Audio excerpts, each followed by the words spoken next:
It started as just another quiet night shift. Dispatch had sent me out to check on a disturbance call.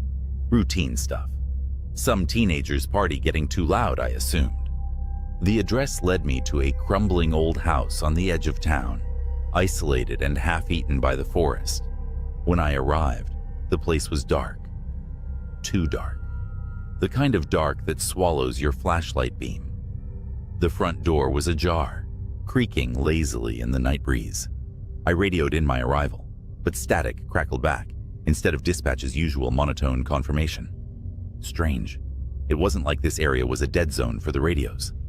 As I pushed the door open further, the hinges screamed. My flashlight scanned the inside, a gutted living room filled with cobwebs and furniture draped in dusty sheets. There were no signs of a wild party, just silence so thick it pressed against my chest. "Police!" I called out, my voice breaking the eerie calm. No response, just the faint sound of something dripping deeper in the house. That's when I noticed the footprints, muddy, barefoot tracks leading from the door into the shadows. The dripping sound grew louder as I followed the tracks through a narrow hallway. My boots echoed unnaturally loud against the wood floor. Every creak felt like a warning. Then the smell hit, coppery and sharp. Blood. I stepped into a room at the end of the hall and froze. There was a circle of candles on the floor, their flames dancing erratically, like they were caught in some invisible storm. Inside the circle lay a body, a man, his throat slit so deeply his head hung at an unnatural angle. His lifeless eyes were wide open, staring up at the ceiling as though he'd died, seeing something unimaginable. I had to fight the urge to bolt. Instead, I leaned in to get a closer look. That's when I saw it. A word scrawled on the floorboards in blood, directly beneath him. "Welcome." It was fresh, dripping into the cracks of the wood. And then, from somewhere deeper in the house, I heard the laughter. I stared at the screen in disbelief. The figure in the live feed was a perfect reflection of me, down to the uniform, the flashlight, and even the strained expression on my face. Yet, here I was, standing in the station. Dana's hands trembled as she turned the monitor toward me. "I called for backup when you didn't respond. They went to the house and found your car still there, but no sign of you." "That's impossible," I whispered. My heart pounded as a chilling thought crept into my mind. What if I never left that house? The room felt smaller, the air heavier. I glanced at my reflection in the station's glass door. My breath caught in my throat. The reflection wasn't following my movements. While I stood frozen, it leaned closer to the glass, its eyes dark pits. "I think I'm losing it," I murmured, stepping back. Dana gasped, her eyes darting from me to the screen. The figure in the live feed was moving now, slowly raising a hand to wave at the camera. At the same moment, my reflection in the glass mimicked the gesture. I hadn't moved. My radio crackled to life, a distorted voice cutting through the static. "Officer down. Officer down. Request backup at Willow Street." The voice was mine. I bolted for the door, but before I could reach it, the lights in the station flickered and went out. The only illumination came from the glow of the live feed, which now showed not just one figure, but several. They crowded the windows of the house, all identical to me, their faces twisted in mockery. Dana screamed, and I turned to see her backing away from her desk. A shadow darker than anything I'd ever seen was stretching from the corner of the room, oozing across the floor like liquid night. It reached for her, tendrils curling around her ankles. "Help me!" she cried, her voice breaking. I lunged forward, grabbing her arms and pulling with all my strength, but the shadow was relentless, dragging her inch by inch. Her eyes widened in terror as it pulled her into the darkness. Her scream cut off abruptly. The silence that followed was deafening. I stumbled back, panting, the room now eerily still. The monitors were dead, the radio silent. I was alone, or so I thought. Behind me, the floor creaked. Slowly, I turned. In the dim light, I saw them. Figures identical to me, standing in a line, their heads tilted at unnatural angles. Their eyes glowed faintly, reflecting some unseen light. "You don't belong here," one of them said, its voice a distorted version of mine. I backed away, reaching for the door, but the handle wouldn't budge. The figures advanced, their movements synchronized, their expressions blank. "This isn't real," I whispered, trying to convince myself. "This isn't real." One of the figures smiled, a grotesque, unnatural stretch of its mouth. "It is now." With no other option, I turned and threw myself at the glass door, shattering it. The cold night air hit me like a slap, and I ran. I didn't stop running until I reached my car, parked at the station's edge. I drove aimlessly, my hands trembling on the wheel. The town seemed different, the streets unfamiliar. No matter where I turned, I couldn't find my way home. Eventually, I stopped at a gas station on the outskirts of town. The attendant gave me a strange look as I stumbled inside. "Rough night, officer?" I nodded, not trusting myself to speak. He slid a newspaper across the counter. "You might want to see this." My blood ran cold as I read the headline. "Police officer found dead in abandoned house on Willow Street." The photo beneath it was of me. I stumbled back, the world spinning around me. "That's not possible," I muttered. "I'm right here." The attendant frowned, his eyes narrowing. "Sure you are, buddy." I turned and caught my reflection in the station window. My face stared back, but my eyes, they weren't mine. They were dark, bottomless voids. And then, just for a moment, I smiled. The dispatcher's voice crackled through my cruiser's radio. "Unit 22, report to Old Pinecrest Road. Suspicious activity, possible break-in at the abandoned Kavanaugh estate. Caller reports strange lights inside." I exhaled sharply, gripping the wheel. The Kavanaugh estate, a relic of local legend. It had been abandoned for decades, ever since the last Kavanaugh family member vanished without a trace. People whispered stories about it, about hauntings, cults, even aliens, but I'd always chalked it up to small-town boredom.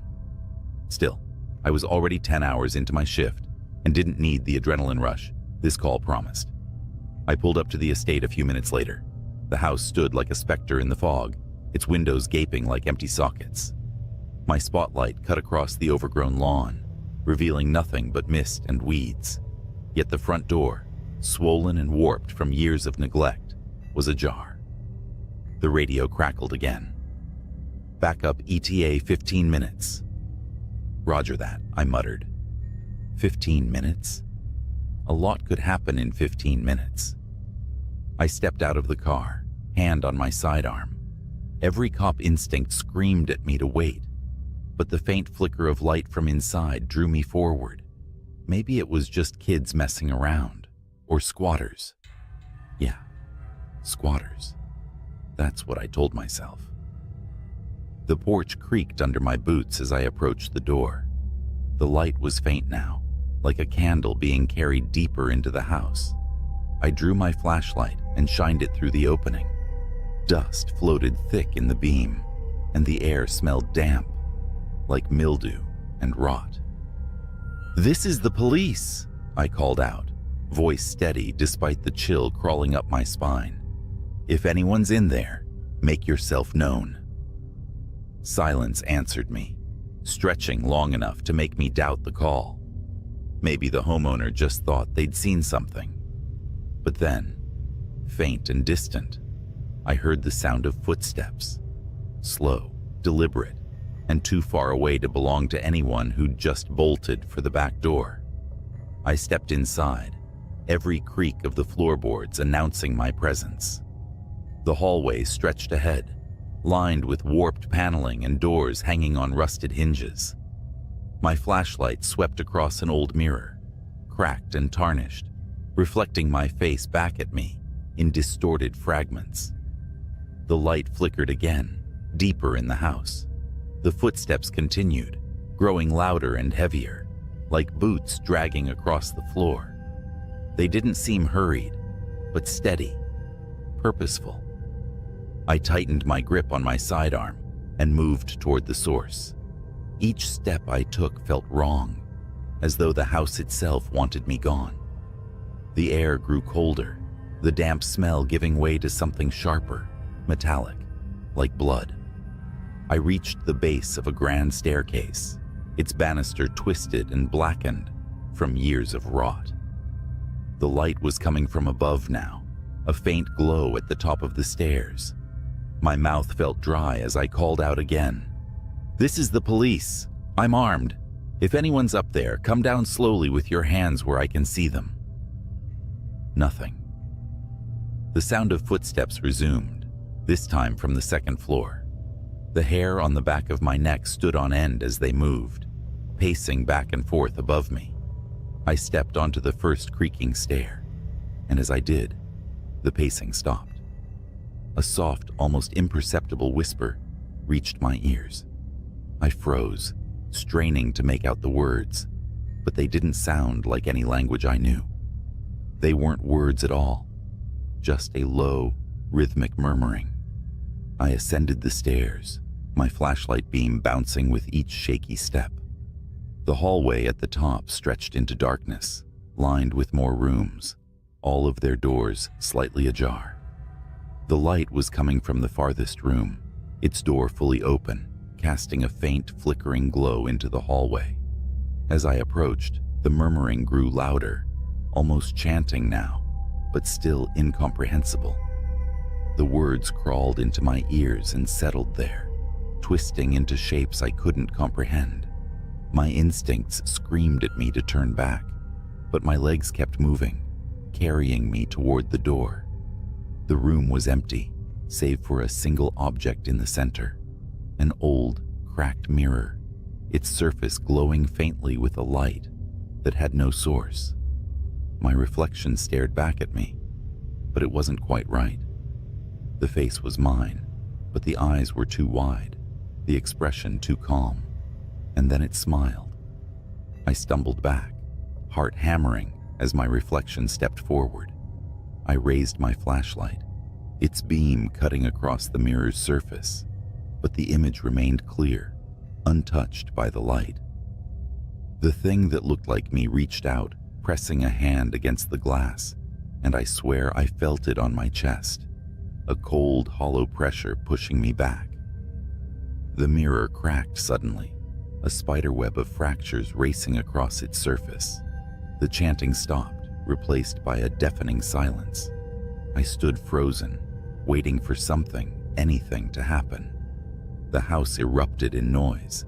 Every door in the hallway slammed shut, one after the other, the echoes shaking the floor beneath me.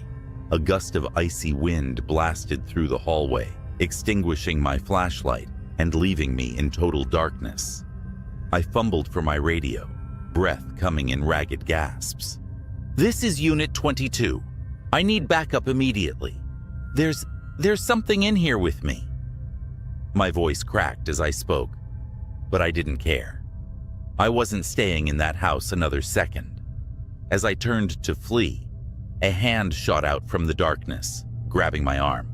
It was ice cold, the grip impossibly strong. I twisted, trying to break free, and the beam of my flashlight flickered back to life, illuminating the hallway. No one was there. I bolted down the stairs, my pulse pounding in my ears. The front door loomed ahead like salvation, and I didn't stop running until I burst outside, gasping for air.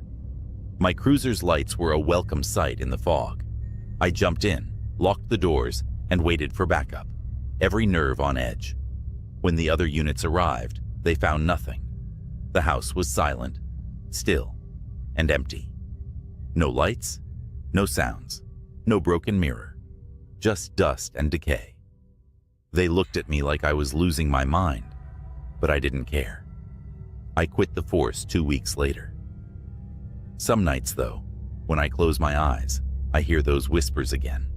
And sometimes, in the mirror, I catch a glimpse of something that isn't quite me, smiling back. I tried to move on after that night. I told myself it was the stress, the fatigue, my mind playing tricks on me.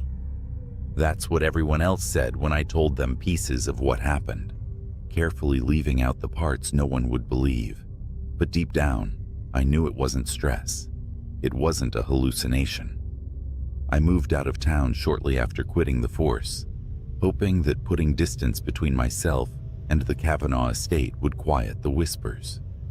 For a while, it worked. I found a quiet town, took a desk job, and even started sleeping through the night again. The memories dulled, became less sharp, less immediate, until tonight. It started with the mirror in my bathroom. I was brushing my teeth, lost in thought, when I noticed it. At first, I thought it was just a trick of the dim light, a smudge on the glass or a shadow cast by the streetlight outside. But it wasn't. The reflection in the mirror wasn't me. The figure staring back was me in shape and form, but hollow, lifeless. Its eyes were wide and too bright, like glass marbles catching the light, and its mouth was twisted into that same unnerving smile. I froze, toothbrush halfway to my mouth, as it tilted its head slightly, observing me like I was the one out of place. My chest tightened, panic clawing its way up my throat. I stepped back from the mirror, and as I did, the reflection moved forward, pressing its palms against the glass, just like before. I stumbled out of the bathroom, slamming the door shut, heart hammering like it would burst out of my chest. I didn't sleep. I didn't even try. I sat in the living room staring at the bathroom door, my phone clutched in my hand. Should I call someone? Who? The police? What would I even say? By dawn, I convinced myself it had been another stress-induced hallucination. That's all it could be. I needed to get out of the house, clear my head. I grabbed my keys and headed to my car, desperate to feel the sun on my skin and the world around me again. But when I turned to lock my door, I caught sight of something in the corner of my eye. The bathroom window, small and square, was fogged up, as though someone had breathed on it. And there, slowly fading, were the words written in the condensation. "You can't run." My blood turned to ice. My body locked up, and for a moment, I couldn't move, couldn't think. The wind picked up around me, carrying a faint, almost melodic whisper. It was the same rhythm I'd heard in that cursed house. That voice I'll never forget. I ran to my car and didn't stop driving until I was hours away. Even now, sitting in this motel room, writing this down, I feel like something is watching me.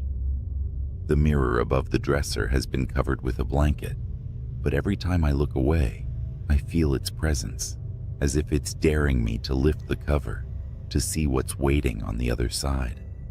I don't know if I'll sleep tonight, or ever again. I don't know if I'll stay in this town, or keep running.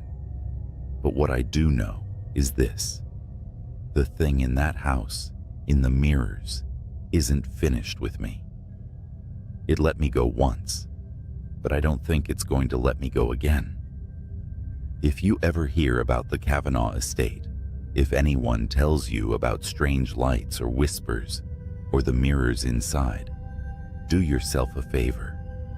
Don't investigate, don't be curious, and whatever you do, don't look too long into your reflection. You might not like what looks back. It started with a call I shouldn't have taken. The dispatcher's voice was steady, but had that edge of controlled panic they usually reserve for the worst kinds of scenes. "We have a code 99, downtown, Maple Avenue and 6th Street. Units are en route. but your proximity makes you the first responder. I was off duty, at home, sitting in front of a half-eaten pizza, feet up, my phone on speaker. But that code, a code 99, is a mandatory officer in distress situation. It doesn't matter if you're off duty or halfway across the state. You go. I grabbed my badge, slipped my off-duty piece into its holster, and bolted out the door. My heart thudded harder with every red light I ran. Code 99S don't just mean trouble. They scream chaos, danger, and sometimes a body count. When I pulled up to Maple and 6th, it wasn't the scene I expected. The squad car was empty, parked haphazardly in the middle of the street with the driver's side door open. Its lights were still flashing, casting blue and red strobes that danced off the darkened windows of the closed storefronts. No officer in sight. I radioed in. Unit 2034 responding to code 99. No visual on the officer. What's the situation? The line crackled, but there was no reply. I leaned into the cruiser and scanned the interior. Everything was intact. Radio, body cam, sidearm mount. No signs of a struggle, but there was something off. The air inside the car smelled metallic, sharp, almost like the sting of ozone before a lightning strike. That's when I noticed it. The camera mounted on the dashboard wasn't recording forward-facing traffic.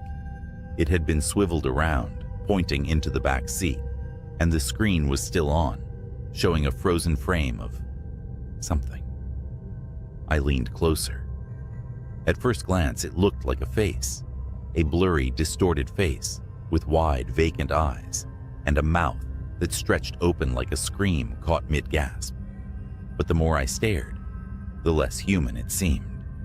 The features were warped, smudged, almost as if it had been photographed through rippling water. My stomach knotted. It wasn't a reflection. The camera wasn't facing anything reflective. Whatever it was there. I stepped back from the cruiser, my pulse hammering in my ears. The street around me was silent, unnaturally so. Even in the dead of night, you expect the faint hum of distant traffic or the rustle of leaves. But here, nothing. It felt like the world was holding its breath. I radioed again. Dispatch, Unit 2034. I need backup at Maple and 6th. The officer is unaccounted for, and there's something unusual here. My voice sounded steadier than I felt. The static hissed. Then the faintest whisper broke through. It wasn't dispatch. It was lower, rougher, like sandpaper dragged over stone. Help me. I froze. Who is this? Identify yourself. The voice came again, weaker now, but laced with urgency. In the alley. I turned toward the narrow alley, beside a boarded-up diner. The flashing cruiser lights barely penetrated the gloom, casting faint, distorted shadows on the brick walls. Every instinct screamed at me to wait for backup, but I couldn't shake the image of that face frozen on the dash cam. If someone was in danger, I had to act. I drew my gun and flashlight, stepping cautiously into the alley. The beam cut through the darkness, revealing scattered trash and graffiti-covered walls. At first, it seemed empty. Then I spotted movement. A figure slumped against the far wall, just outside the range of my light. Police. Show me your hands, I called, moving closer. The figure didn't respond. As I approached, my flashlight illuminated a uniform. The missing officer. He was sitting upright, his head tilted back against the wall, eyes open, but unfocused. His chest rose and fell in shallow, uneven breaths. Relief flooded me for a moment, but it was short-lived. His radio crackled at his side. I crouched and reached for it, but before I could grab it, his hand shot out, gripping my wrist with surprising strength. His eyes snapped to mine, wide and wild. "Don't let it touch you," he rasped.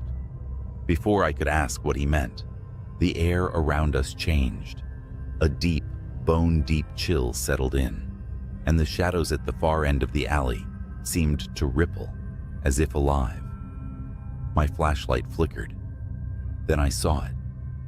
At first, it looked like just another shadow, darker than the rest, slinking along the ground. But as it approached, it began to rise, taking shape. It was tall, unnaturally so, its limbs too long, its movements jerky and unnatural. Its face, or what should have been a face, was featureless, save for those same empty, gaping eyes I'd seen on the dash cam. The officer let go of my wrist, slumping back, his strength gone. I scrambled to my feet, raising my weapon. "Stop, don't come any closer." My voice echoed uselessly in the confined space. It didn't stop. It didn't hesitate. The thing moved with the inevitability of a tide, closing the distance between us in horrifying silence. I fired. Once, twice, 3 times. The shots rang out, deafening in the alley. But the thing didn't even flinch. The bullets passed through it, punching harmlessly into the brick wall behind it. Then it reached for me. I stumbled back, tripping over the officer's legs, and fell hard onto the pavement. The thing loomed over me, its shadow engulfing mine. My flashlight flickered one last time and died, plunging us into darkness. But even without the light, I could feel it. An overwhelming presence pressing down, suffocating, consuming. I couldn't breathe. My chest felt like it was caving in. The last thing I saw before losing consciousness was those hollow eyes staring into mine, endless and empty. I woke up to the harsh glare of daylight and the blaring sirens of approaching squad cars. I was lying in the middle of the street, the cruiser still parked where I'd left it. The officer was gone. So was the thing. The responding units found me dazed and barely coherent. They chalked it up to stress, maybe exhaustion. No one believed me when I tried to explain. The dashcam footage, wiped clean. No trace of the face I'd seen. No record of my encounter. It was as if nothing had happened. But it did happen. I can still feel its eyes on me, even now, in the quiet moments when I'm alone. It's out there, waiting, lurking in the shadows. And every time I close my eyes, I hear that voice again. Help me. It was supposed to be a quiet escape, a weekend alone in a cabin deep in the woods, no distractions, just me, a few books, and the endless sound of leaves brushing against the wind. I had rented the place off a small website that specialized in remote getaways. No ratings, no reviews, but the photos sold me. It looked peaceful, and God knows I needed peace. I arrived just before sunset, and everything seemed perfect. The cabin stood in a clearing, surrounded by tall pines that swallowed most of the sky. There was a creek nearby, and the air smelled of moss and damp earth. Inside, it was cozy, a wood-burning stove, a single bed, and an old oak table by a window overlooking the woods. But the first oddity? The key wasn't where the owner said it would be. The email instructions were clear. Keys under the mat. It wasn't. I ended up finding it inside the mailbox, and while that wasn't too strange, it still gave me pause. Who leaves keys in a mailbox? Shaking it off, I unlocked the door, dropped my bag, and settled in. By the time the sun dipped below the tree line, I was already sipping a cup of tea and flipping through a novel. It felt like the beginning of the tranquility I'd been chasing. That peace didn't last long. Just as darkness enveloped the cabin, I heard the sound, a faint rhythmic tapping. I froze, straining my ears. It came from the window by the oak table, a soft yet deliberate knock, knock, knock, as if someone, or something, was using a single finger to tap the glass. I turned slowly, heart pounding. There was nothing there. Just blackness, no moonlight, no stars, just an impenetrable void. I told myself it was the wind, or maybe a branch, and forced my attention back to the book. The tapping stopped, but 5 minutes later, it started again. This time, from the front door. I didn't get up. Something deep in my gut told me not to. Instead, I grabbed my phone and checked for signal. No bars. Figures. "Hello?" I called out, my voice cracking. The tapping ceased. A long silence followed. Then, as if it was mocking me, the sound moved to the back door. Knock, knock, knock. I wanted to laugh at how cliché it was. I even muttered to myself, "You're imagining things." But I knew I wasn't. The sound was too real, too calculated.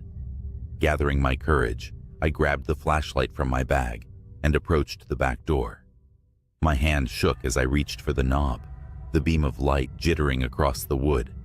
When I finally opened it, there was nothing. Just darkness and the quiet hum of the forest. Then I looked down. Footprints. They weren't human. The prints were elongated, with claw-like marks digging into the soft dirt. My heart dropped. They led away from the cabin, disappearing into the blackness of the trees.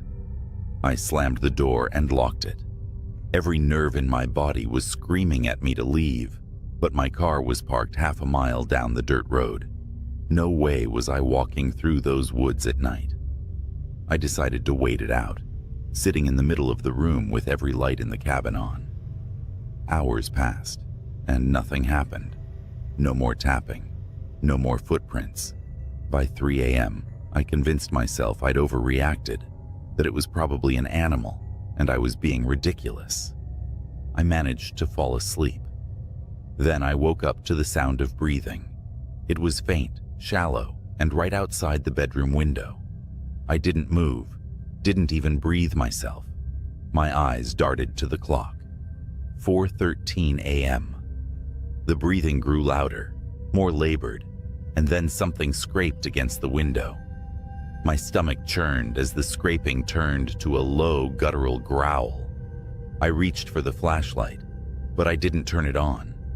Instead, I crept out of bed, moving silently toward the window.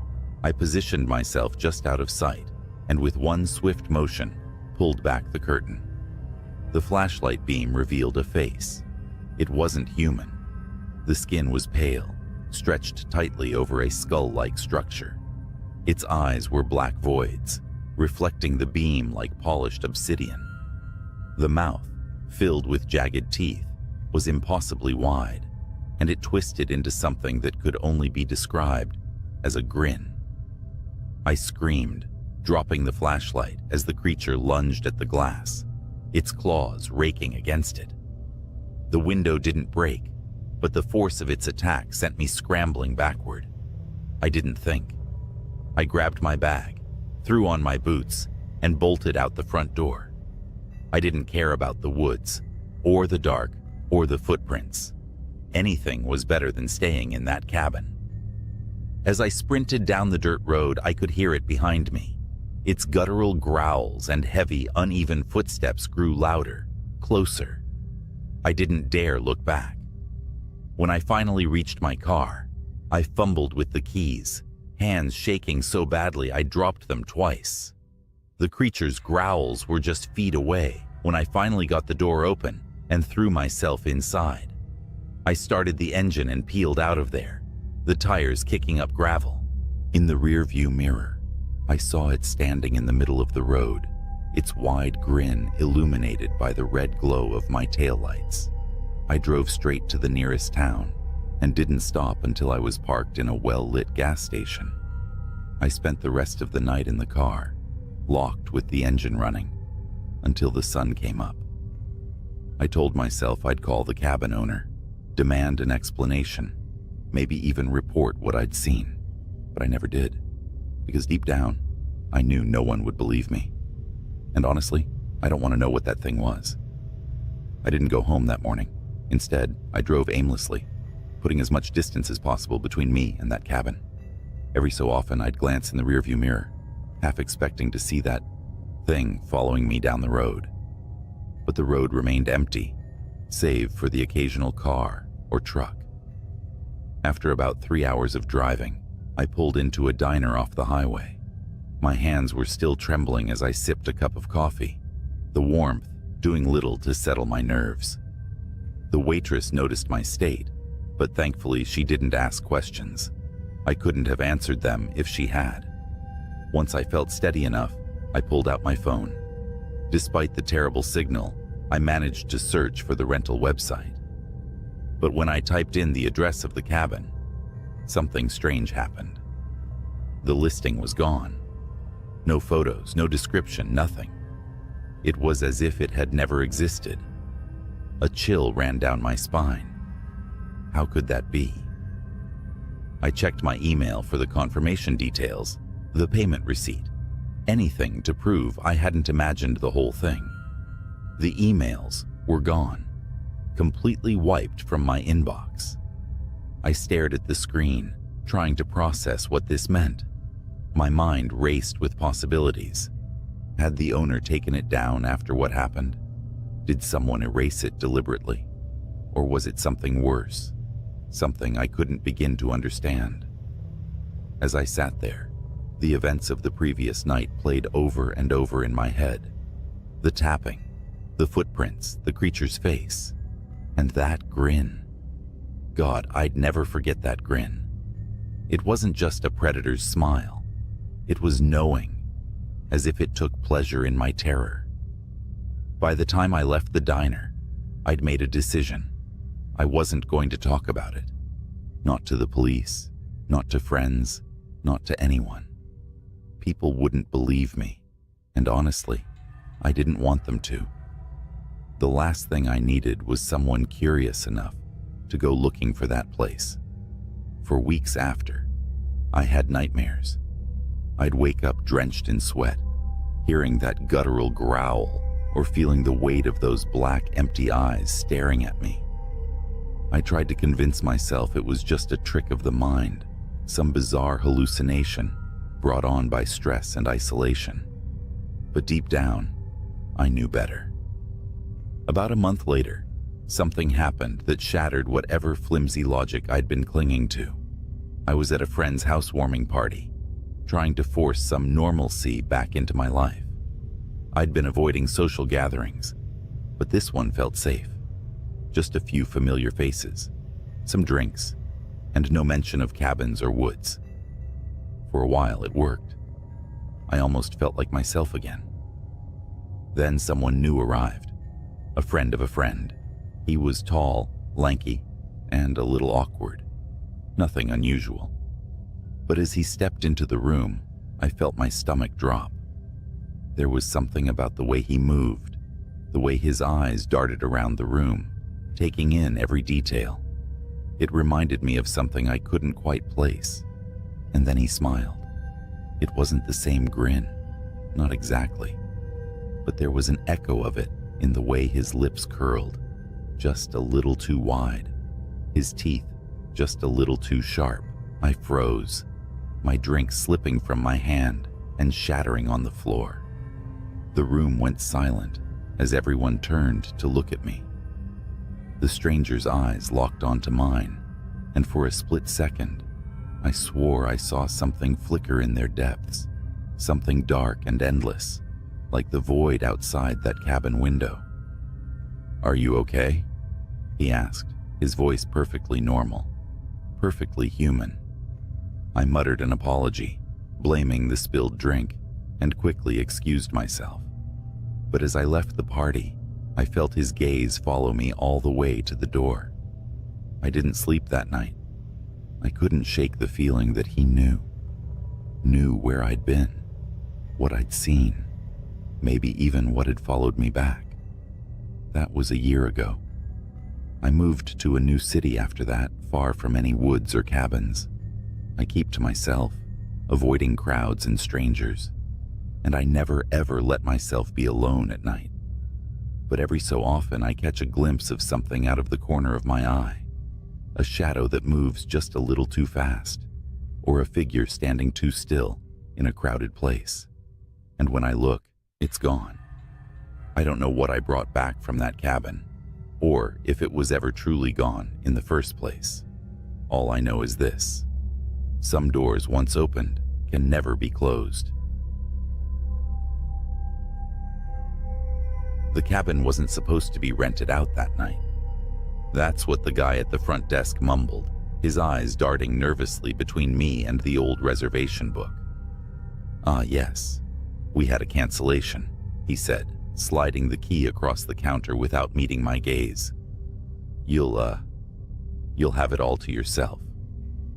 That's what I wanted, a secluded retreat in the middle of nowhere.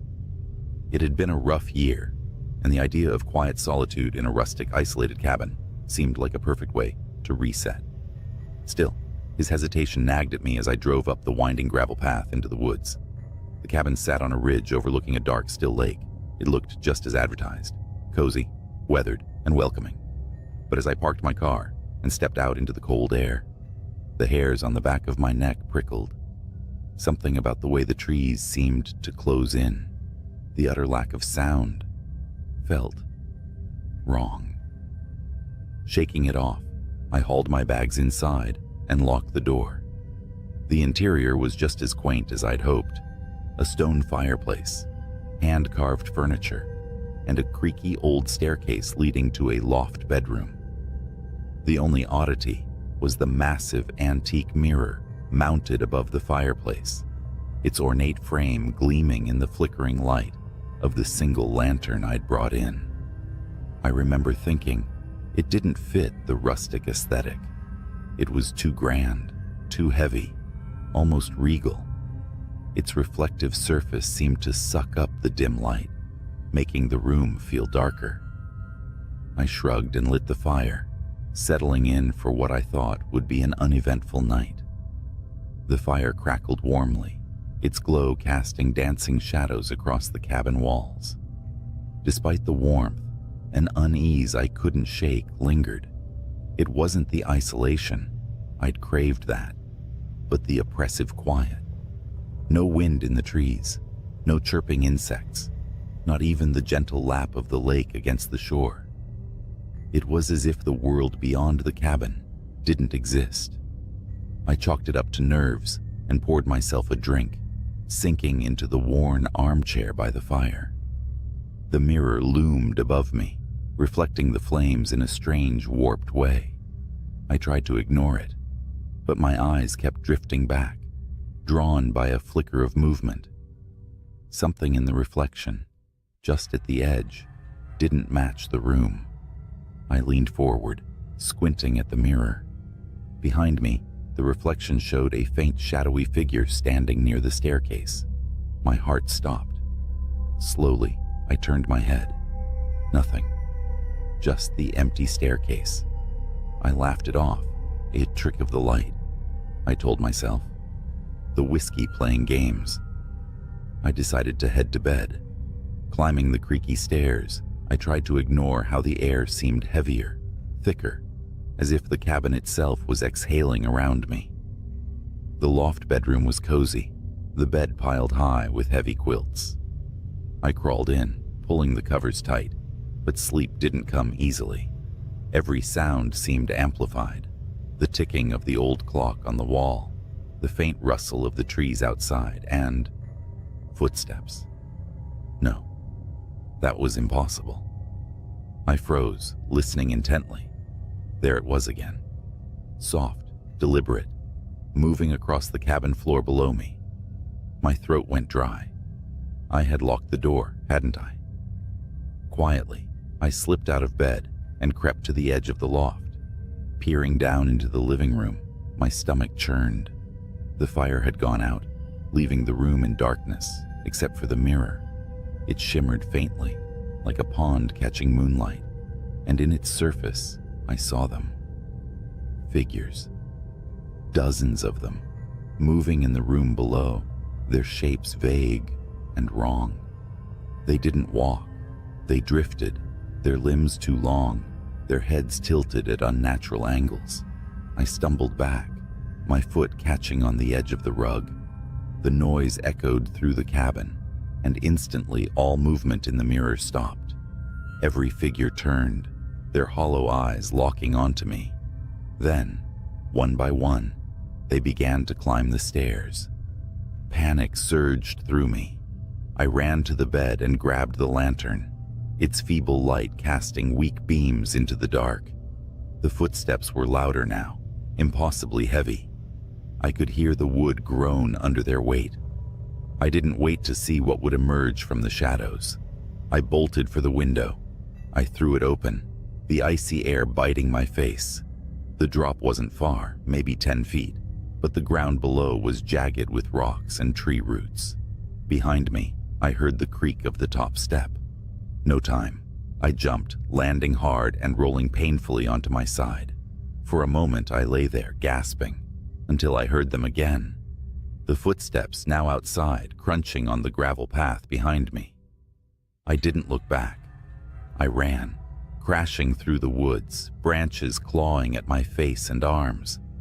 The forest felt endless, the trees pressing in from all sides. I stumbled into the lake's clearing, its black water rippling faintly in the moonlight. My car was just ahead, parked near the edge. I could see the faint glint of its windshield. Behind me, the footsteps grew louder, faster. I fumbled with my keys, my hands shaking as I yanked the door open and threw myself inside. The engine roared to life, and I slammed the car into reverse, spinning it around on the narrow path. In the rear-view mirror, I saw them, standing at the tree line, their shapes blending with the shadows. They didn't follow, just stood there, watching as I sped away. I didn't stop driving until the sun rose, until the sight of other cars and open fields reassured me I was back in the world of the living. I told myself I'd imagined it, that isolation had played tricks on me. But that doesn't explain the scratches on my arms, or the faint handprints on the inside of the car window. I'll never know what those things were, or why they were waiting for me in that cabin. But I know this. Sometimes solitude isn't peaceful. It's a trap set for the living by something that doesn't belong in our world. And it almost had me. The crunch of gravel beneath the tires was the first thing that struck me. That, and the way the towering pines swallowed the light whole. The rental cabin looked like it had been sitting there for decades, nestled in the woods just outside of Asheville. It wasn't on the map. Not really. The listing on the site was vague. Rustic charm for nature lovers. And the directions were handwritten by the owner, complete with warnings about spotty GPS. It was my first night alone in years. No roommates, no partner, no one asking me for a thing. Just me, a couple of horror novels, and a weekend of silence. Heaven, right? I stepped out of the car, the late October air biting at my skin. The cabin was unassuming, wooden slats weathered gray, a roof that slumped slightly, and windows fogged with grime. It was perched on a slight hill, overlooking a lake that glittered under the sliver of moonlight. The first thing I noticed inside was the smell. Damp wood and something faintly sour, like milk left too long in the sun. I told myself it was normal for old cabins. The second thing was the silence. Not the comforting quiet I'd imagined, but an oppressive, heavy stillness. Even the frogs and crickets outside seemed muted. I unpacked quickly, shoving my bag into the only bedroom, before making myself a mug of cocoa. By 9 p.m., I was curled up in an old armchair, with a tattered blanket, book in hand. I thought I'd feel at peace. Instead, I felt watched. It was subtle at first, that weird sixth sense we all get sometimes. But then, halfway through a chapter, I caught it. The unmistakable sound of floorboards creaking. My eyes darted to the hallway. Empty. It's an old house, I mumbled to myself. Houses creak. It's nothing. But my gut churned, because the creak hadn't come from just anywhere. It was right outside the bedroom door. I closed the book, stood up, and walked over, trying to steady my breathing. The hallway stretched into darkness, broken only by the faint outline of the bedroom door. I stepped closer, flipping the light switch. Nothing happened. The bulb above me flickered and stayed dead. Another creak. Not the wood this time. This was behind me. The living room window. I spun around, heart hammering in my chest. The chair I'd been sitting in was now turned slightly, facing the window. I hadn't touched it. I would have heard if it scraped across the floor. "Hello?" I called out, my voice barely above a whisper. No response. Just the wind rattling the trees outside. I tried to shake it off, telling myself it was paranoia. Maybe I hadn't noticed the chair before. I locked the front door, checked the windows, and double-checked the back door before heading to bed. My skin prickled as I lay there in the dark, every creak and groan of the cabin amplified by the silence. But nothing happened. I drifted off eventually. I don't know what woke me. Maybe the cold, maybe the silence. But at 3:17 a.m., my eyes snapped open. I wasn't alone. There was breathing, slow, deliberate, not mine. I froze, staring at the ceiling, heart pounding in my ears. It was coming from the corner of the room. My phone was on the nightstand. Slowly, painstakingly, I turned my head, reaching for it. The glow of the screen lit up the room. There was nothing in the corner, but the bedroom door was open. I didn't leave it open. I bolted upright, grabbing the nearest thing, a lamp, and stumbled toward the door. The hallway stretched out in front of me, bathed in faint moonlight from the windows. The living room was silent. Still. Empty. Then I heard it. Faint, rhythmic tapping. It was coming from the front porch. "Is someone there?" I whispered, my voice cracking. Tap, tap, tap. I tiptoed toward the front door, every step making my heart pound harder. The tapping grew louder as I approached. Through the frosted glass of the window, I could make out a faint shape, tall, unmoving. I swallowed hard, pressing my ear to the door. The tapping stopped. Then something hit the door. Hard. I jumped back as it rattled on its hinges. My fight-or-flight instincts kicked in.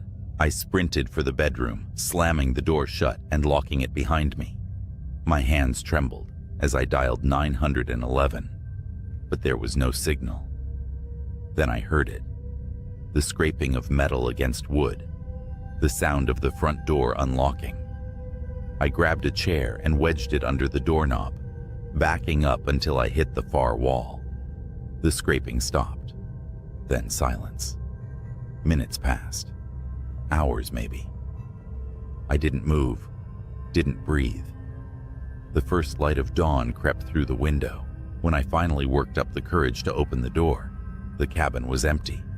But on the floor, carved deep into the wood, were two words: "Come back." I didn't, and I never will. I didn't leave that cabin with much. Just my bag, my car keys, and the gnawing certainty that I'd narrowly escaped something far beyond human. The moment my tires hit the main road, I didn't look back. Not at the woods, not at the cabin, and definitely not at the shadow I thought I saw standing in the porch window. I should have driven straight home, but there was this itch in the back of my mind.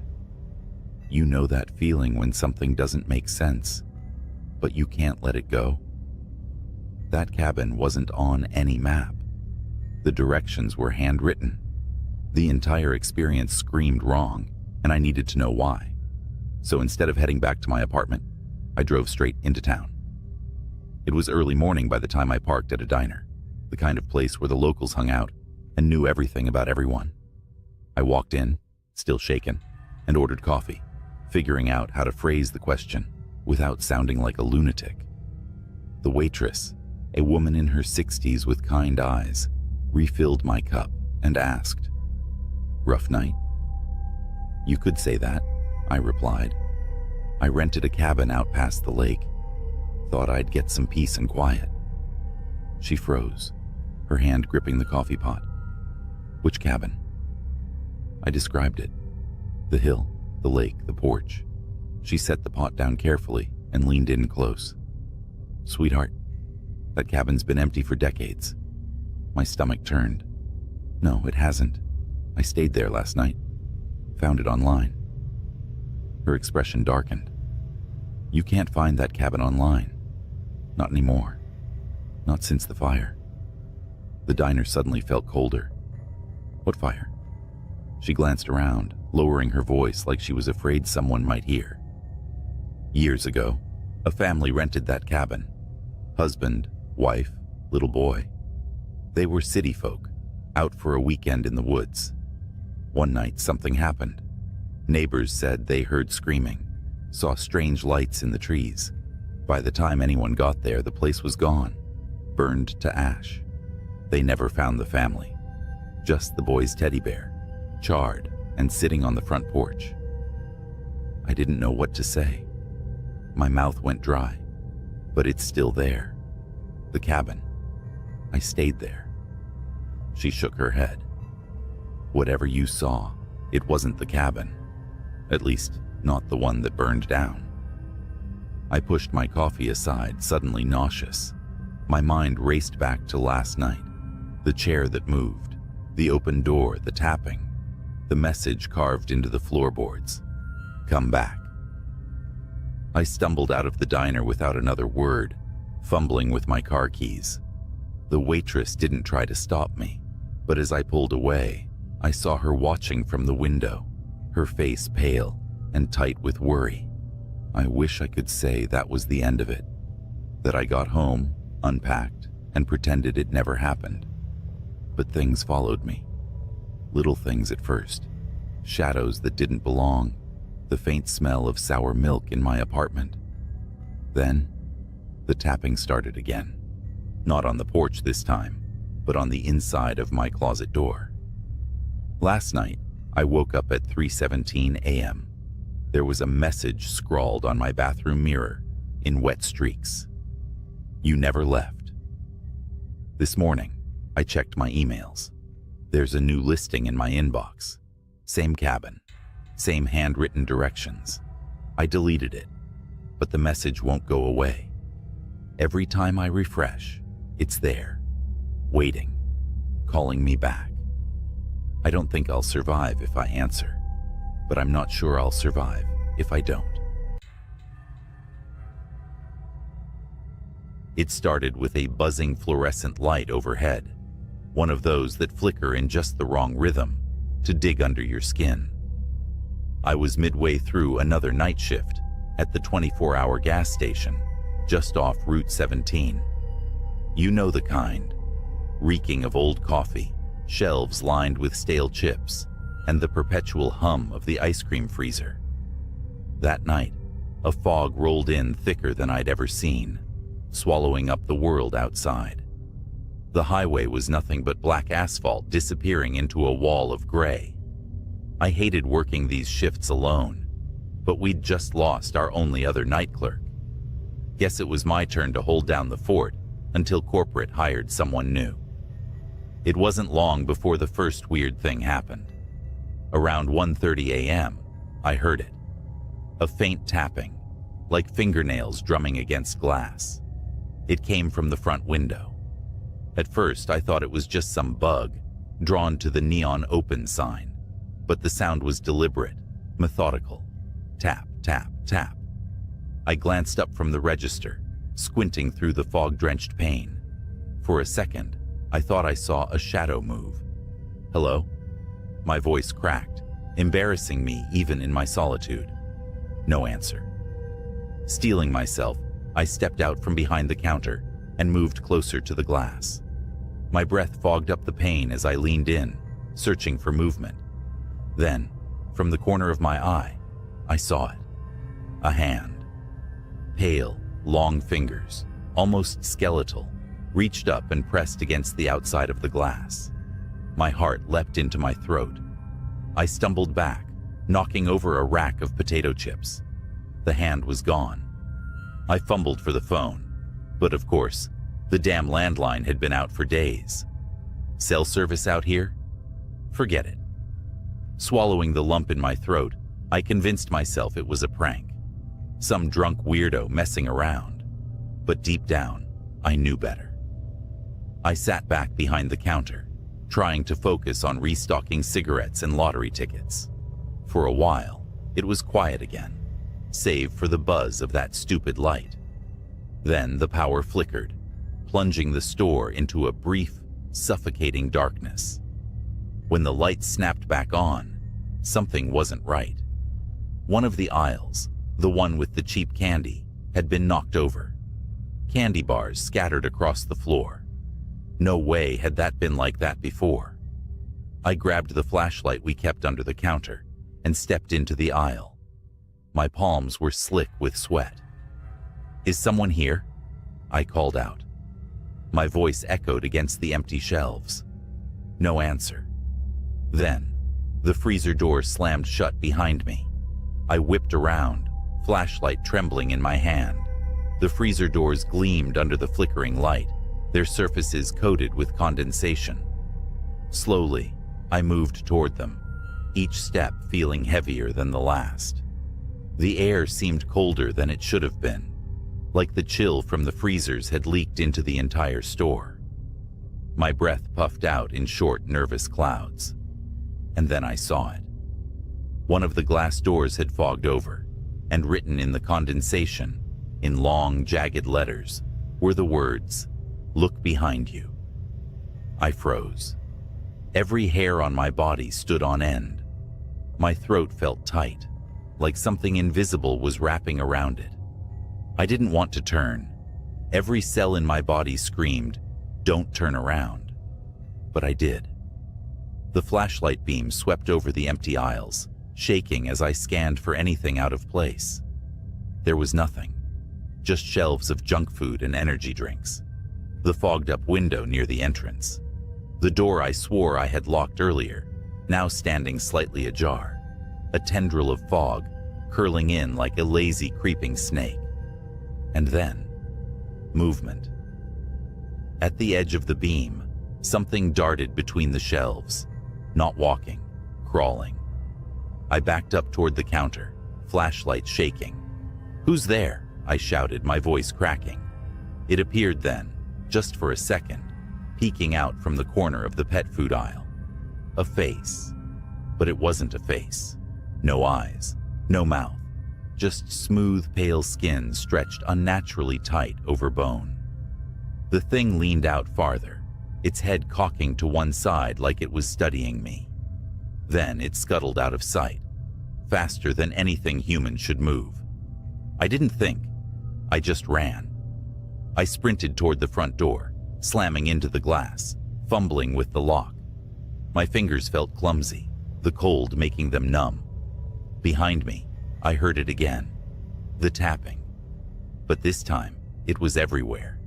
From the freezer doors, the windows, even the ceiling. Tap, tap, tap. The door finally gave way, and I stumbled out into the fog. The cold air hit me like a slap, but I didn't stop running. The gas pumps were barely visible through the haze, their lights dim and flickering. That's when I heard the voice. "Where are you going?"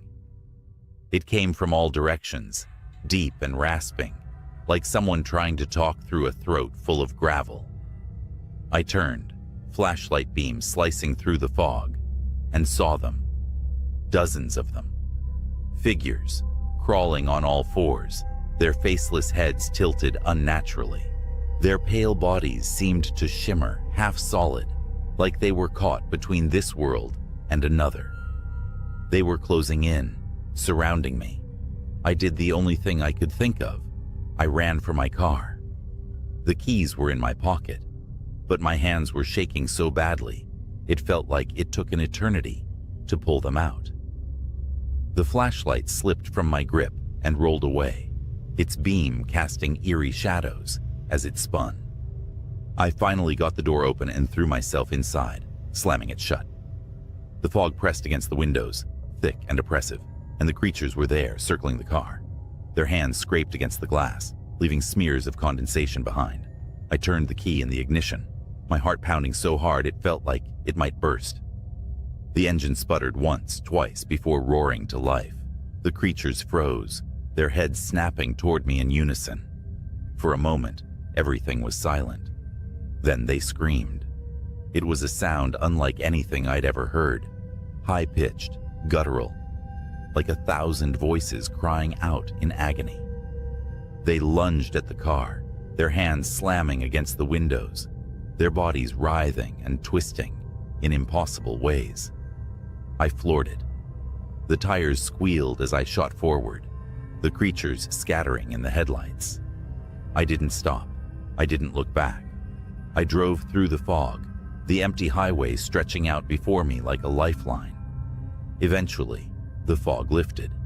The gas station disappeared in my rearview mirror, swallowed by the darkness. I quit the next day. I still don't know what I saw that night. I don't want to know.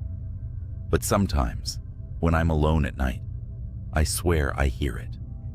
The tapping. And I can't help but wonder if they ever really let me go. The diner where I worked night shifts wasn't anything special. Just a run-of-the-mill greasy spoon sitting off a desolate highway in the middle of nowhere. Most nights were uneventful, serving truckers, wiping counters, and flipping through an ancient magazine to pass the hours. But that night was different. It started when the clock on the wall chimed midnight, a ritual so mundane that I usually didn't notice it. This time, though, the sound stretched on longer than it should have, like the chime was being dragged, distorted, pulled apart. The fluorescent lights above me buzzed and flickered, sending the room into brief bursts of darkness. I glanced toward the door, half hoping to see a customer walk in and break the eerie silence. Instead, the night outside seemed thicker than usual, the parking lot lights barely piercing the foggy darkness. Then the bell above the door jingled. No one had walked in. That's when I noticed the booth at the far end of the diner. It was occupied. I hadn't heard anyone come in. The man sitting there had his back to me. He wore a black jacket, the kind with a hood, though it was down. His dark hair was greasy and matted, and he sat perfectly still, staring out the window into the nothingness beyond. "Can I help you?" I asked, trying to keep my voice steady. He didn't turn around. Great. Another weirdo. I grabbed the coffee pot and walked over, the sound of my sneakers sticking to the linoleum, filling the oppressive silence. "Coffee?" He turned his head slightly, just enough for me to catch a glimpse of his face.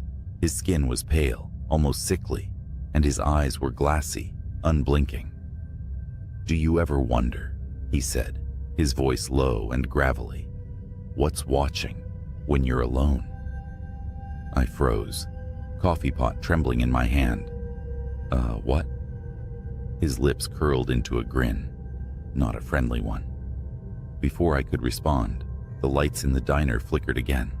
The man's grin widened, and when the lights steadied, the booth was empty. My stomach dropped. The coffee pot slipped from my fingers, shattering on the floor. And then, I heard it. A faint tapping, rhythmic and deliberate, coming from the kitchen. I stood frozen, staring at the shards of glass and the growing puddle of coffee at my feet. The tapping continued, echoing from the kitchen in the back. Each sound felt deliberate, as if whatever was making it wanted me to know it was there. My mind raced through rational explanations. Maybe it was a raccoon that got in through the back door. Maybe it was just the pipes. Maybe I was imagining things. But none of those thoughts made my legs stop trembling. "Hello?" I called out, my voice barely above a whisper. No response. The diner was dead silent now, save for the faint hum of the refrigerator and that god-awful tapping. I knew I had to check. As much as I wanted to grab my keys and bolt for my car, my feet betrayed me. I stepped cautiously toward the kitchen, every squeak of my sneakers against the linoleum, sounding like a gunshot in the stillness. The door to the kitchen was ajar, swinging slightly as if it had just been pushed open. The fluorescent light above it flickered erratically. "Anyone there?" I asked, louder this time. The tapping stopped. My breath hitched, and I clenched my fists to keep them from shaking. I stepped through the door and scanned the room. Everything was where it should be. The counters, the griddle, the industrial sink, nothing out of place. Until I saw the freezer door. It was cracked open. I knew I'd closed it. I was sure of it. The freezer was old, and it didn't stay cool unless it was properly latched. I edged closer, feeling the cold air snake out and brush against my skin. The tapping resumed, louder now, and it was definitely coming from inside the freezer. I reached out, my hand trembling as I grabbed the handle. Slowly, I pulled it open. The smell hit me first, metallic, rancid, and suffocating. Inside, the shelves were empty, save for a single object on the middle rack. It was a jar.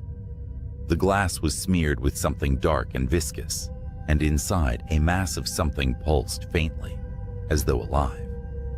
My stomach churned, but before I could back away, I heard a voice. "I told you," it whispered, low and guttural. I spun around, and there he was, the man from the booth, now standing in the doorway of the kitchen. His head tilted unnaturally to the side, and his grin was stretched wider than before, exposing teeth that were jagged and wrong. "You ever wonder what's watching?" he hissed, his voice distorted, like static on an old TV. I stumbled back, my foot slipping on the slick freezer floor. The jar fell from the shelf, shattering on the ground. The thing inside spilled out, a writhing, fleshy mass that began to grow. It unfurled long, spindly limbs that slapped against the walls, its surface glistening with a black, tar-like substance. I scrambled to my feet, heart pounding, as the creature turned toward me, its eyeless face twisted and shifted, its mouth opening impossibly wide to reveal rows of jagged teeth. "Run," the man said, his voice almost gleeful. I didn't need to be told twice. I bolted out of the kitchen, through the diner, and into the foggy night. My car was the only thing I could think of, my sanctuary from whatever nightmare was unfolding behind me. As I reached the parking lot, I glanced back at the diner. The windows were dark, but I could see movement inside, shadows slithering across the walls, something too large to fit in that tiny kitchen. I jumped into my car, fumbled with the keys, and finally got the engine roaring. Tires screeching, I tore out of the lot, leaving the diner and its horrors behind. But as I sped down the empty highway, I caught a glimpse in my rearview mirror. The man was standing in the middle of the road, his grin still stretched wide, his hand raised in a slow, mocking wave. I didn't stop driving until the sun came up, and even then, I couldn't shake the feeling that I wasn't alone. I quit the diner the next day, but some nights, when the world is too quiet, I swear I can still hear the tapping. It started like any other night shift. The fluorescent lights in the back room of the gas station flickered with their usual irritating hum. I'd taken this job for the quiet. Somewhere I could collect my thoughts while dealing with the odd customer or two, mostly truckers and night owls. I'd been working there for 6 months without incident. That night, though, was different. It was the dead of winter, and a brutal windstorm had turned the streets into a graveyard of fallen branches and trash. I leaned against the counter, scrolling aimlessly on my phone, when the door chimed. A man walked in. His face was shrouded in the shadow of a hoodie, and he moved deliberately, too deliberate for someone who just wanted chips or smokes. Something about him immediately set my nerves on edge. He didn't look at me, didn't grab anything. He just wandered the aisles like he was searching for something. The cameras buzzed overhead. I glanced up at the monitors above the counter. I'd grown used to watching people on those screens. Most were harmless, predictable. But as I scanned the feeds, my stomach turned. There was a glitch in the camera. A second figure flickered into view behind the man. Tall, thin, its limbs too long for its body. Its head tilted unnaturally as it watched him. I blinked hard, thinking it was a software issue. But when I looked back up, the figure was gone. The man finally approached the counter, dropping a pack of gum and a small black notebook onto the surface. I rang him up, barely able to meet his eyes. "You working alone tonight?" he asked. It was a simple question, but the way he said it made my skin crawl. His voice was low, grating, like the sound of gravel under tires. "Yeah," I replied, regretting it instantly. He grinned, revealing teeth that were uneven and stained. He paid in cash, shoved the change into his pocket, and left without another word. But as the door swung shut, I noticed something he'd left behind. The notebook. It was small and weathered, its cover marked with a symbol I didn't recognize. My gut told me to leave it alone, but curiosity got the better of me. I flipped it open. The pages were filled with numbers, rows and rows of handwritten code that made no sense to me. Then at the bottom of one page, I saw something that made my breath hitch. "Do not stay until 3:17 a.m. I glanced at the clock. It was 2:48. For the next 29 minutes, I tried to shake it off as some kind of prank. But as the hour approached, strange things began to happen. The lights flickered, longer than usual. The cameras in the corner started to glitch again, showing static interspersed with brief, distorted images of the store. And then there were the noises, soft, guttural whispers that seemed to come from nowhere and everywhere at once. At 3:16, the power went out completely. The store plunged into darkness, save for the faint blinking glow of the exit sign. And then the door chimed again. The chime echoed unnaturally in the silent store. My stomach knotted as the air around me turned cold, like I'd stepped into a meat locker. I fumbled for my phone, using its flashlight to scan the darkness.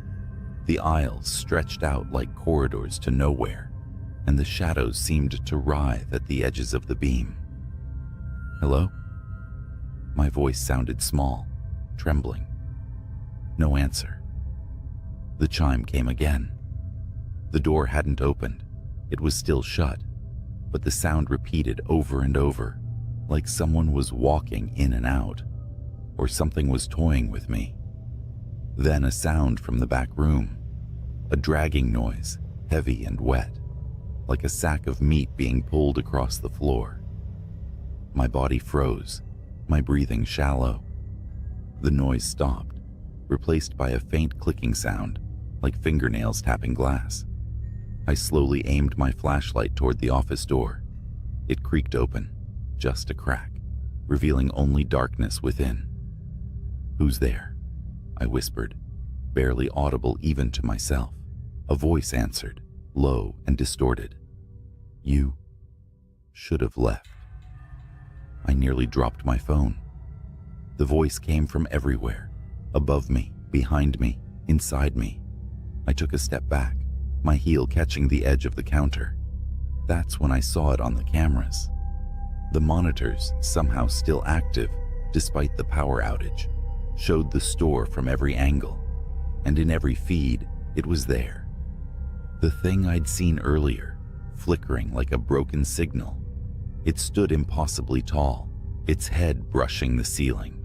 Its body was grotesquely elongated, with limbs that bent in ways no humans should. Its face was nothing but a void, darker than the surrounding shadows. It moved slowly down the aisle, its steps silent but deliberate, coming straight toward me. I spun around, shining my light. Nothing was there. Yet on the cameras, it was only feet away.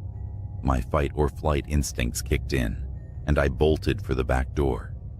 The dragging sound started again, louder now, as if it were right behind me. I reached the door and shoved it open, stumbling into the freezing night air. The parking lot was empty, the wind howling through the trees. I didn't stop running until I reached my car. Fumbling with the keys, I started the engine and peeled out of the lot. The rear-view mirror taunted me. I couldn't bring myself to look at it, terrified of what I might see. When I finally got home, I locked every door and window and sat in my living room, shaking. My phone buzzed, breaking the silence. It was a text from an unknown number. "You forgot the notebook." My blood ran cold. I didn't respond, didn't sleep, didn't even move for the rest of the night. When morning came, I called my manager and quit. I never went back to that gas station. Weeks later, I saw a news report. A night shift worker at the same gas station had gone missing. The police found the store in disarray, the back room smeared with streaks of something unidentifiable. They never found the worker, or any evidence of who or what had been there. I've kept the story to myself all these years, but every now and then, when I'm alone at night, I hear it again. That chime. And I know it hasn't forgotten.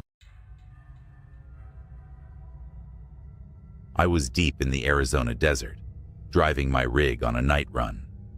I don't usually take these kinds of shifts, but the extra pay was too good to pass up. The load was nothing unusual. Pallets of canned food heading to some supermarket in California. Just me, my truck, and miles of empty road. But this wasn't just any night. The moon hung low and bloated, casting the kind of pale light that makes shadows seem alive. About 2 hours past midnight, I was on a stretch of Route 95, a desolate ribbon of asphalt with nothing but sand and scrub for company. That's when I saw them. Flickering headlights up ahead, faint and wavering, like a mirage. A car stranded in the middle of nowhere. I slowed down. Out here, leaving someone stranded could mean death. My headlights washed over the scene as I pulled closer. An old sedan, doors open, hazard lights blinking weakly. No sign of anyone around. I parked my rig a safe distance away and grabbed my flashlight. My gut was already doing that uneasy twist, but I couldn't just leave without checking. "Hello?" I called, my voice swallowed by the desert night. No answer. I walked toward the car, shining my light into the driver's seat. Empty. The passenger's side? Empty. The trunk was closed, but the whole thing reeked of abandonment. Then I saw it. Drag marks in the dirt, leading away from the car and into the scrubland. They weren't deep, but they were fresh. 2 parallel lines, like something, or someone, had been pulled away. I thought about getting back in my truck and calling it in, but something compelled me to follow. Maybe it was curiosity. Maybe it was stupidity. Probably both. The tracks led me about 200 yards off the road to a shallow ravine. The flashlight beam danced over the rocks and sand, catching something glinting below. A piece of fabric, red, torn, and snagged on a branch. My heart was hammering now. Every survival instinct screaming at me to leave. Then I heard it. A low guttural sound, almost like breathing, but wrong. Like a deep, wet rasp that echoed faintly in the stillness. I froze, my flashlight trembling in my grip. The sound came again, closer this time. "Is someone out there?"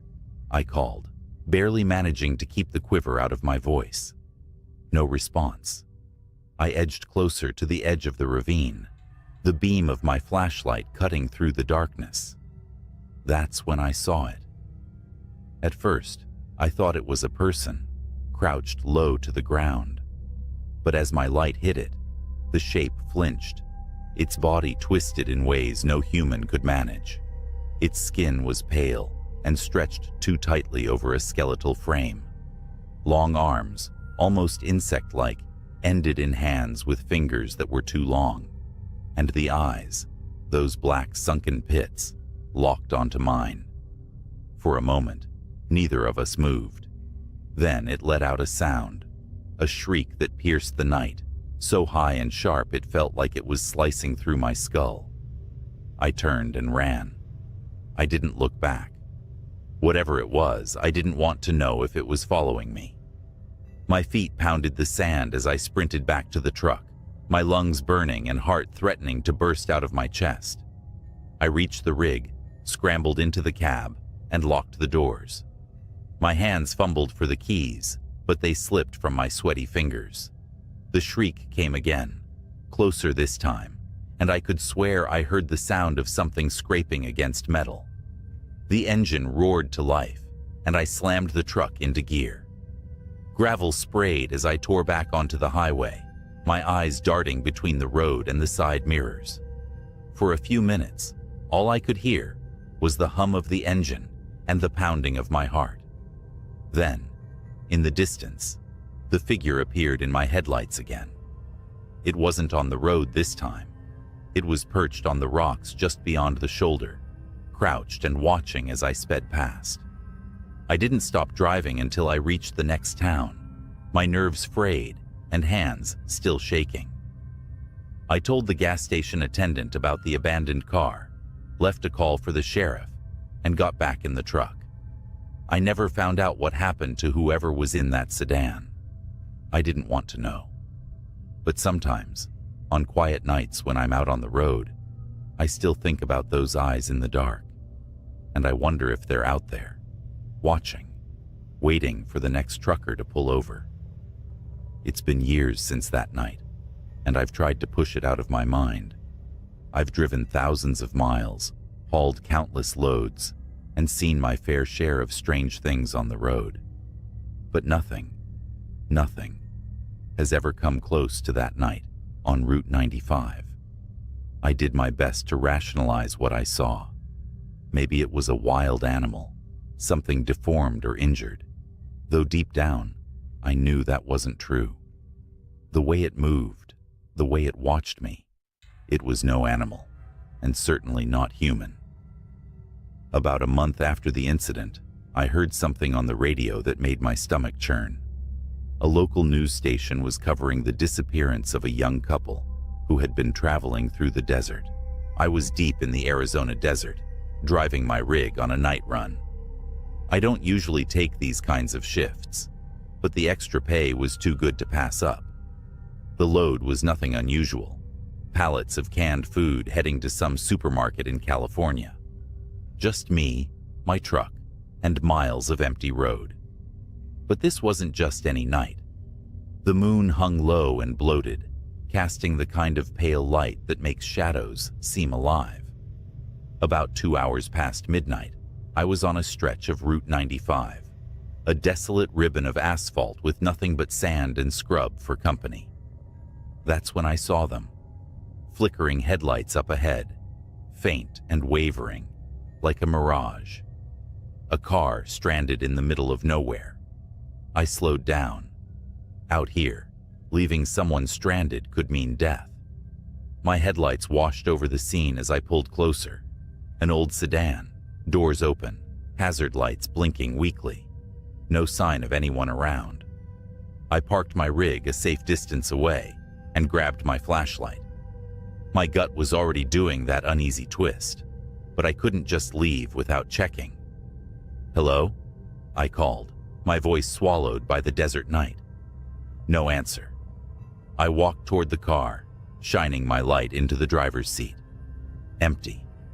The passenger side? Empty. The trunk was closed, but the whole thing reeked of abandonment. Then I saw it. Drag marks in the dirt, leading away from the car and into the scrubland. They weren't deep, but they were fresh. 2 parallel lines, like something, or someone, had been pulled away. I thought about getting back in my truck and calling it in, but something compelled me to follow. Maybe it was curiosity, maybe it was stupidity, probably both. The tracks led me about 200 yards off the road, to a shallow ravine. The flashlight beam danced over the rocks and sand, catching something glinting below.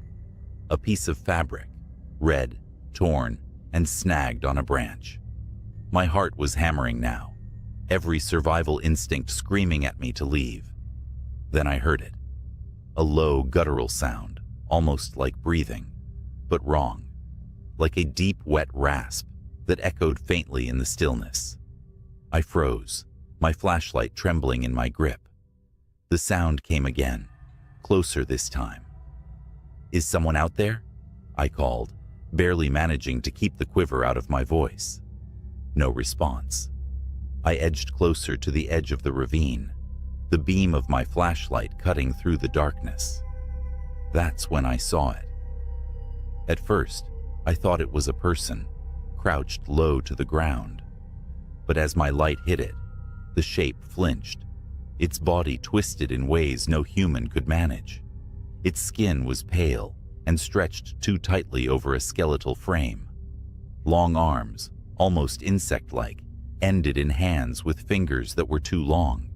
And the eyes, those black sunken pits, locked onto mine. For a moment, neither of us moved. Then it let out a sound, a shriek that pierced the night, so high and sharp it felt like it was slicing through my skull. I turned and ran. I didn't look back. Whatever it was, I didn't want to know if it was following me. My feet pounded the sand as I sprinted back to the truck, my lungs burning and heart threatening to burst out of my chest. I reached the rig, scrambled into the cab, and locked the doors. My hands fumbled for the keys, but they slipped from my sweaty fingers. The shriek came again, closer this time, and I could swear I heard the sound of something scraping against metal. The engine roared to life, and I slammed the truck into gear. Gravel sprayed as I tore back onto the highway, my eyes darting between the road and the side mirrors. For a few minutes, all I could hear was the hum of the engine and the pounding of my heart. Then, in the distance, the figure appeared in my headlights again. It wasn't on the road this time. It was perched on the rocks just beyond the shoulder, crouched and watching as I sped past. I didn't stop driving until I reached the next town, my nerves frayed and hands still shaking. I told the gas station attendant about the abandoned car, left a call for the sheriff, and got back in the truck. I never found out what happened to whoever was in that sedan. I didn't want to know. But sometimes, on quiet nights when I'm out on the road, I still think about those eyes in the dark, and I wonder if they're out there, watching, waiting for the next trucker to pull over. It's been years since that night, and I've tried to push it out of my mind. I've driven thousands of miles, hauled countless loads, and seen my fair share of strange things on the road. But nothing has ever come close to that night on Route 95.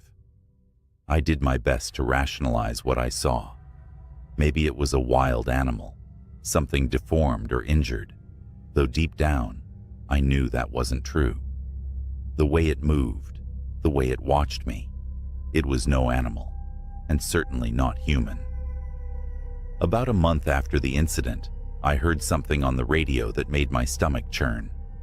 A local news station was covering the disappearance of a young couple who had been traveling through the desert.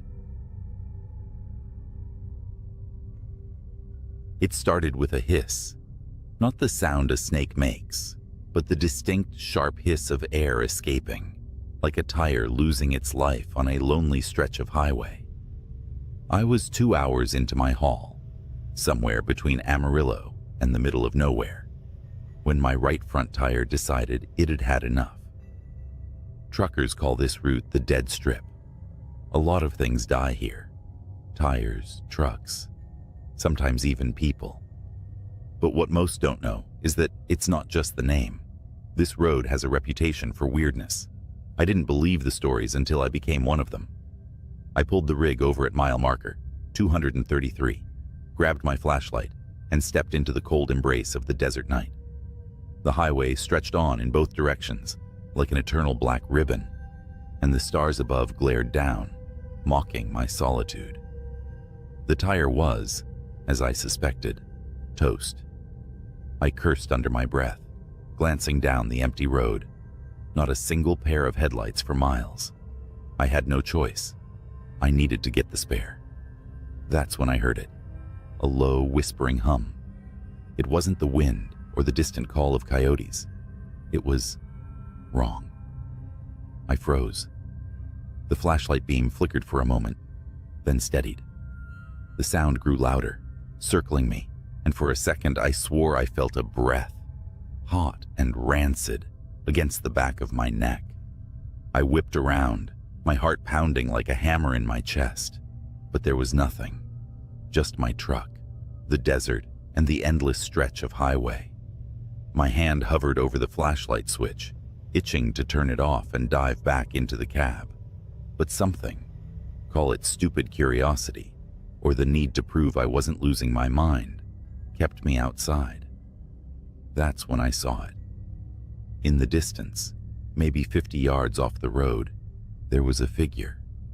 It was tall, unnaturally so, and its limbs seemed stretched, like someone had taken a person and pulled at the edges. Its head was tilted at an angle, and though it was too far away to see its face, I knew it was staring at me. I don't remember deciding to move, but suddenly, I was back in the cab, locking the doors and fumbling to start the engine. My hands were trembling, and the key slipped in the ignition twice before I finally got it right. The truck roared to life, but as I glanced at the side mirror, my blood turned to ice. The thing was closer. I don't know how it moved without making a sound, but it was there, just 10 feet from the rear trailer. Its head tilted again, and for the briefest second, I saw its eyes reflected in the mirror. 2 pale orbs, hollow and endless. I slammed on the gas. The truck groaned under the sudden pressure, but it lurched forward, tires screaming against the asphalt. The thing didn't follow, at least not that I could see. For miles, I drove like a bat out of hell, my knuckles white on the steering wheel. But the humming didn't stop. It was inside the cab now, faint but persistent, like a song stuck on the edge of your mind. I reached a rest stop near mile marker 245, desperate to shake the unease clinging to my skin. There was another rig parked there, and the sight of a fellow trucker felt like salvation. I pulled in, parked, and climbed out, eager to share my story and prove to myself that I wasn't going insane. The other driver was sitting on the hood of his truck, smoking a cigarette. His face was shadowed under a baseball cap, but he gave me a nod as I approached. "You all right, man?" he asked, his voice rough but calm. I hesitated. "Yeah. Just had a weird night. You seen anything strange around here?" He took a long drag of his cigarette, the ember glowing like a dying star. "Strange how?" I opened my mouth to explain, but then I saw it. The reflection in the window of his cab. The thing was there, standing just behind him, its face inches from his shoulder, its mouth twisted into a grin that stretched far too wide, revealing rows of needle-like teeth. "Get in your truck," I whispered, my voice barely audible. "What?" "Get in your truck," I shouted this time, grabbing his arm and yanking him towards the door. He dropped the cigarette, cursing, but when he turned to see what I was looking at, the color drained from his face. We didn't speak as we climbed into our respective cabs and sped away from the rest stop. The thing didn't follow, but the humming stayed with me, growing louder with every mile. I didn't stop again until I reached the truck stop at the edge of the state line. The other driver pulled in beside me, and we both sat there in silence, engines idling. Finally, he rolled down his window and said, "You're not crazy. I've seen it before." "What is it?" I asked, my voice shaking. He just shook his head. "Don't know. Don't want to know. But it's tied to that stretch of highway. Once you see it, you don't go back." That was the last thing he said before he pulled out and disappeared into the night. As for me, I still drive, but I avoid mile marker 233 like my life depends on it. Because it does. I tried to forget. For weeks after that night, I avoided the dead strip like the plague, took longer routes, ate up more fuel, and lost time on deliveries. Didn't care. Safety wasn't a cost. It was survival. But life's funny like that. It doesn't care about your plans. Dispatch gave me a new assignment, a cross-country haul to Phoenix with a tight deadline. The route? Straight through the dead strip. I argued, even considered quitting. But when you've got bills stacking up and a truck that's practically held together by duct tape and prayers, choices start looking less like choices and more like traps. So, there I was, rumbling down that cursed stretch of asphalt once again. The radio was off, the windows sealed tight, and every muscle in my body was coiled like a spring. The hum didn't start right away. In fact, the first 50 miles passed in relative peace. But as soon as I crossed the line into the dead strip, it returned.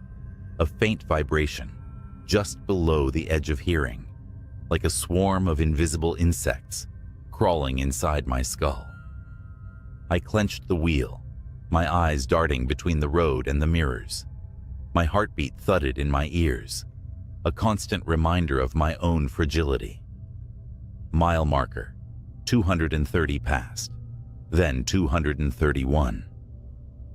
By the time 233 came into view, I was gripping the wheel so hard my knuckles ached. That's when I saw it. This time, it wasn't just the tall, stretched figure. No, there were 3 of them, and they weren't waiting by the roadside. They were in the middle of the highway, standing shoulder to shoulder, their hollow eyes fixed on me. Not again, I muttered, slamming my foot on the brakes. The rig screeched in protest, the trailer swaying dangerously as the tires struggled to grip the pavement. The truck came to a halt, just feet from the figures, and for a moment, the world seemed to hold its breath. Then they moved, their heads tilted in unison, grotesquely jerking to the side, as if studying me. One stepped closer, its elongated limbs bending at impossible angles. I fumbled for the gear shift, desperate to reverse, but before I could react, it reached out and touched the hood of my truck. The engine died instantly. The lights flickered and went out, plunging me into darkness. "Come on," I whispered, turning the key in the ignition. Nothing, not even a click. The hum was deafening now, filling the cab with a suffocating pressure. My breath came in shallow gasps as the figures circled the truck, their movements slow and deliberate. One of them climbed onto the hood, its pale face inches from the windshield. Its mouth moved, but the words were lost in the overwhelming hum. It raised a skeletal hand and pressed it against the glass, leaving behind a smear of dark, oily residue. I don't know what possessed me to do it, but I grabbed the flashlight from the seat beside me and shone it directly into its face. The reaction was immediate. It recoiled with a shriek that pierced through the hum, a sound so high-pitched it made my teeth ache. The others froze, their hollow eyes glaring at the light. I didn't wait to see what would happen next. I grabbed the crowbar I kept under the seat, kicked the driver's door open, and bolted into the night. The desert air was cold and biting, but adrenaline kept me moving. I didn't know where I was going, just away. Behind me, the hum grew louder, mingling with guttural cries that sent shivers down my spine. I ran until my lungs burned, my boots crunching against the gravel. In the distance, I saw a faint glow, a rest stop, salvation. My legs screamed in protest, but I forced myself to keep going, the hum closing in like a storm. When I reached the rest stop, I collapsed against the door, pounding on it with what little strength I had left. A burly man in a trucker cap opened it, his eyes widening at the sight of me. "They're coming," I gasped, dragging myself inside. He didn't ask questions. He bolted the door and grabbed a shotgun from behind the counter. The hum was right outside now, vibrating through the walls. The man nodded to a hatch in the floor. "Basement," he said. "Go." I didn't argue. I scrambled down the ladder, the man following close behind. We sat in the dark, listening to the sound of something or somethings scraping against the walls above. The hum grew fainter, then stopped altogether. Hours passed before we dared to surface. The rest stop was intact, but my truck was gone. Not a trace of it remained. The man handed me his phone, and I called dispatch. When they found me, they said there was no record of my truck ever being